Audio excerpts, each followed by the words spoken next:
እንደዚህ አልነበርኩ።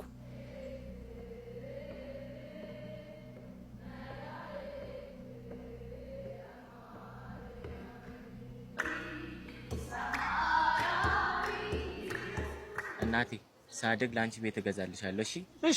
እሺ የኔ አባት እሺ ተስፋዬ እሺ። አይኔም አልፈዘዘም፣ ቅስሜም አልወደቀም፣ ሞራሌም በማንም እንዲሁ አልባከነም። እንደዚህ አልነበርኩ። ማደግ ግን ሲያስጠላ እናቱንና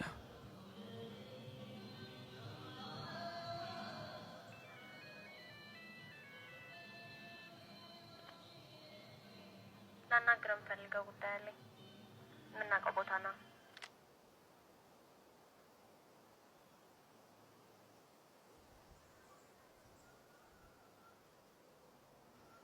ከዚህ በኋላ አብረን መቀጠል አንችልም።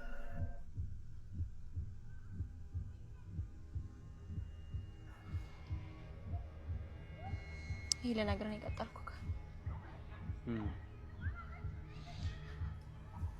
ለምን ልላት አልኩና ደከመኝ።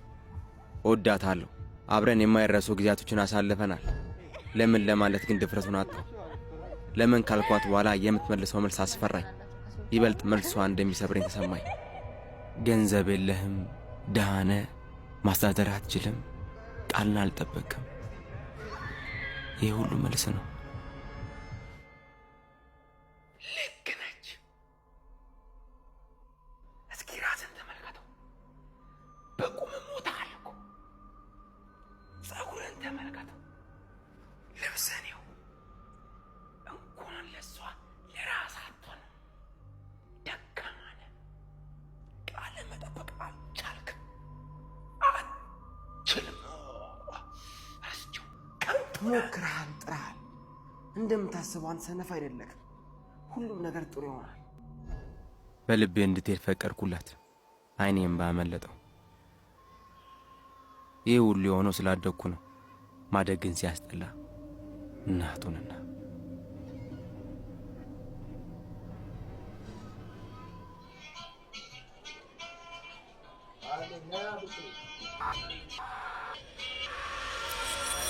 ደክመካል ተስፋዬ፣ አልቻልክም። ስራህን ከስራል፣ ብቻህን ቀርተሃል። ለቤተሰቦች መድረስ አልቻልክም። ለምን አትሞትም? ሙት። እዛ ሰላም አለ፣ እረፍት አለ። ቀላል ነው። ገመድ ባንገቱ መክተት ነው። ሁሉ ነገር አታል። ምንም ነገር የለም አለው። ምን ተስፋ አለው። ዩኒቨርሲቲ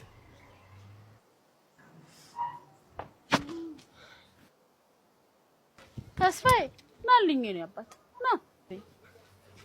ና እስኪ። ምን ሆንክብኝ? ምን ሆንክብኝ? ምን ልበላት? ህይወት ከብዶኛል፣ አልቻልኩም፣ ደከመኝ ልለይሽ ነው ልበላት?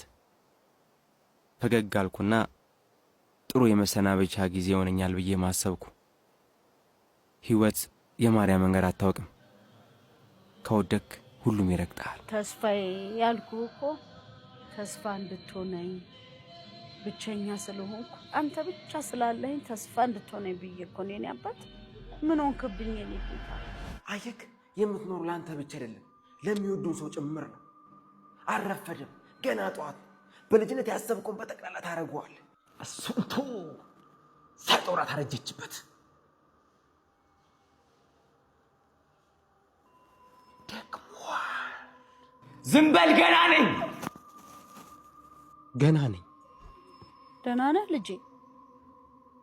ደህና ነኝ።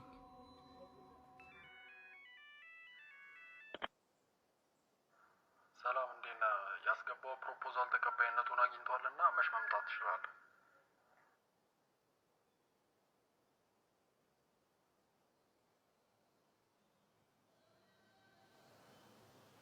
ወጣት ነኝ፣ ተስፋ አለኝ። ሁሉም ያልፋል ያልኩት ቃል ራሱ አለፈ። የከፋ ቀናቶች ይኖራሉ።